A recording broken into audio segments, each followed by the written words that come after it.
am început bine, am câștigat eu personal 2.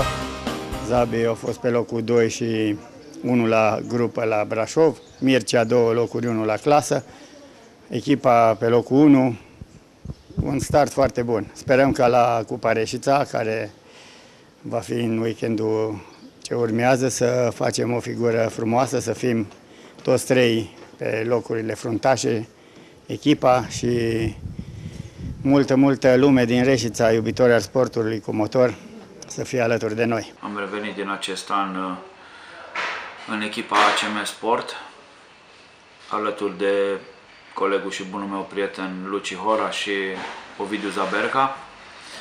Așteptările, ca de obicei, sunt cele mai mari la etapa de la Reșița.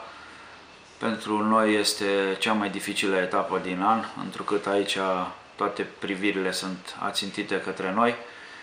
Trebuie să facem tot posibilul să câștigăm, în primul rând. Sper să avem o etapă lipsită de probleme, atât noi cât și colegii care vor fi participanți alături de noi la această etapă.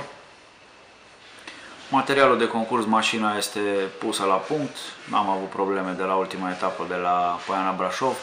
Numai mici revizii care n-au necesitat intervenții majore și aștept cu încredere, așa cum am zis la început, weekendul care urmează.